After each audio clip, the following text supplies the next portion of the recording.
안녕하십니까. 천국 순례자입니다. 예수님의 부활 사건은 사복음서에 모두 다 다루는 매우 중요한 사건이죠. 그런데 이 부활 사건에 예수님의 재림의 비밀이 숨어 있습니다.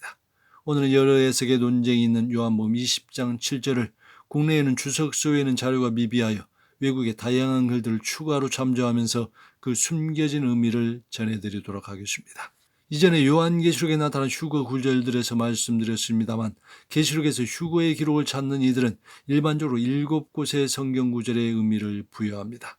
그리고 본인이 알고 믿는 대로 그리고 그러한 것을 전해준 목회자를 따라 특정한 교회 공동체를 이루어 생활하는 이들도 우리 주변에 갈수록 많아지고 있죠. 그런데 요한계시록만이 아닌 요한복음에도 공중휴거가 암시된 부분들이 있습니다. 대표적인 예로 요한복음 2장에 갈릴리 가나의 혼인잔치가 이에 해당됩니다. 현대의 결혼식과는 달리 갈릴리 가나의 결혼식은 7일이라는 꽤 긴 기간이 걸렸는데 이는 야곱이 레아를 맞이하고 7일 동안 초래 기간을 가진 데서 비롯되었다고 합니다. 이는 공중으로 휴거된 교회와 성도들이 신령한 하늘의 임의에 처소해서 예수님과 혼인잔치를 하는 것을 연상케 하지요. 또한 요한복음 14장 2절에서 우리 주 예수님은 그를 따르는 제자들에게 그들을 위하여 거처를 예비하러 간다고 하셨습니다. 그리고 그 거처를 예비하면 다시 오리라고 하셨죠. 그런데 이는 이스라엘의 결혼 풍습에서 정혼을 약속한 신랑이 아버지의 집으로 돌아가서 신부를 데리고 올 준비를 하게 되는데 이 준비 중에서 가장 중요한 것인 신부와 함께 지낼 집을 짓는 모습을 연상케 합니다. 이처럼 요한복음은 도처의 결혼잔치를 통한 예수님의 다시 오심을 보여주고 있습니다. 그런데 오늘 살펴볼 요한복음 20장 7절에 예수님이 장사 지내실 때에 머리를 쌌던 수건에서도 예수님의 다시 오심에 대한 모습이 숨겨져 있습니다. 먼저 요한복음 20장 7절의 성경의 번역본들을 보면 다음과 같습니다. 밑줄 친 부분들을 중심으로 보십시오. 개역성경은 머리를 쌌던 수건은 딴 곳에 개켜 있더라. 개역개정은 머리를 쌌던 수건은 딴 곳에 쌌던 대로 놓여 있더라. 공동번역은요, 예수의 머리를 싸맸던 수건은 따로 한 곳에 잘 개켜져 있었다. 킹제임스 버전은요, The napkin that was about his head wrapped it together in a place by itself. 예수님의 머리를 싸맸던 냅킨은 한 곳에 포개어 있었다. 제루살렘 바이블은요, The cloth that had been over his head rolled it up in a place by itself. 예수님의 머리를 쌌던 천은 한쪽에 따로 말아져 있었다. NLT 버전은요, The cloth that had covered Jesus' head folded up and lying to the side. 예수님의 머리를 덮고 있던 천은 한쪽에 포개어 누워 있었다. 위의 내용을 정리하면 세 가지가 부각됩니다. 먼저 예수님의 머리를 쌌던 것은 수건만이 아니라 냅킨, 손수건, 천 등의 의미로도 쓰이고 있습니다. 그리고 그 머리를 쌌던 물건은 예수님의 몸을 감쌌던 세마포와 함께 있었던 것이 아닌 따로 있었다는 것입니다. 마지막으로 이 머리에 두른 물건은 아무렇게나 놓여진 것이 아닌 둥그렇게 말려있거나 포개져 있었다는 것이죠.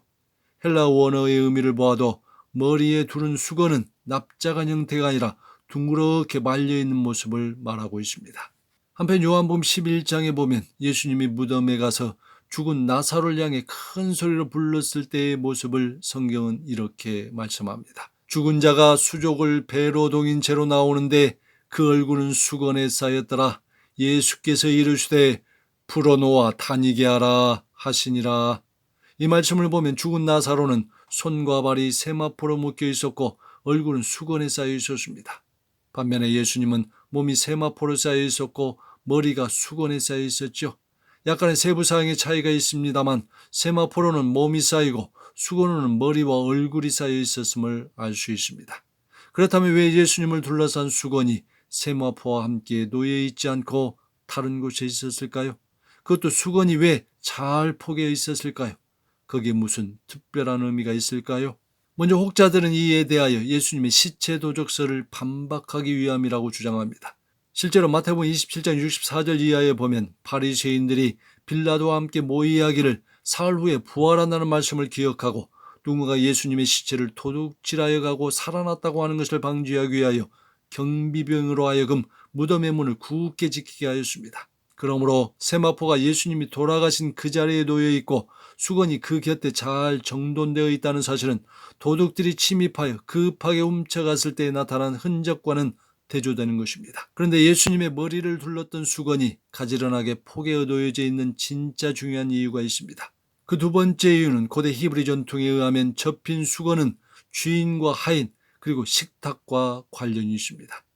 외국에서 사신 경험이 있거나 실제로 외국에서 현재 살고 계신 분들은 익숙할 텐데요. 양식을 먹을 때 포크와 나이프를 비스듬하게 기울여 접시 곁이나 위에 놓는 것은 식사가 끝나지 않았으니 가져가지 마세요 라는 의미가 있습니다.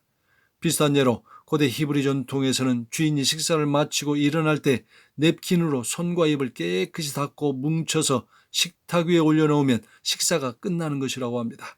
그러나 주인이 그 냅킨을 뭉치지 않고 접어서 접시 옆에 놓으면 하인은 테이블 위에 어떤 것도 만지지 말아야 한다고 합니다.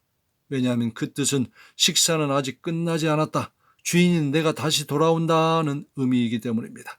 이런 점에서 예수님의 머리를 둘러싼 수건이 세마포 곁에 따로 가지런히 포개어 있었다는 것은 예수님께서는 아직 구속사의 마무리, 즉 재림과 심판의 과정을 마치지 아니하였기 때문에 곧 다시 돌아온다는 뜻일 수도 있다는 것입니다. 아울러 이 다시 돌아온다는 의미가 공중 휴거인지 지상 재림인지는 믿는 분에 따라 적용이 달라질 수도 있을 것입니다. 물론 이 견해에도 약점이 있지요. 당시 문화의 일부는 손 씻기가 관행이 전통이었고 냅킨 자체가 흔하지도 않았으며 보통 사람들은 냅킨이 아닌 남은 빵으로 손과 입을 닦았기 때문입니다. 그러나 그렇다고 하더라도 고대 시대의 주인과 하인 간에 벌어지는 테이블 매너에서는 곧 다시 돌아온다는 의미의 전달은 충분하다고 하겠습니다. 요한복음의 기록 목적은 하나님이 보내신 자이신 예수 그리스도를 믿어 영생에 이르게 하는 것입니다. 그런데 그 과정에 이르기까지 부활이 점진적 계시를 통하여 사람들에게 분명하게 확인되는 과정을 그려내고 있습니다. 요한복음 20장의 내용도 막달라 마리아가 무덤에 오지요. 베드로와 요한은 비어있는 세마포와 잘 개어진 수건을 봅니다.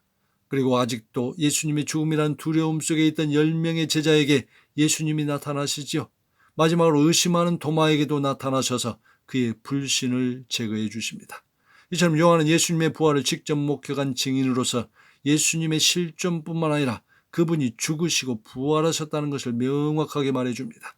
그리고 오늘 나눈 요한복음 20장 7절에 예수님의 머리를 둘러싼 수건이 잘 포개어 있었다는 것에 고대 히브리 전통의 비밀과 대입하면 요한의 증언은 예수님이 곧 다시 오신다까지 말해주고 있습니다.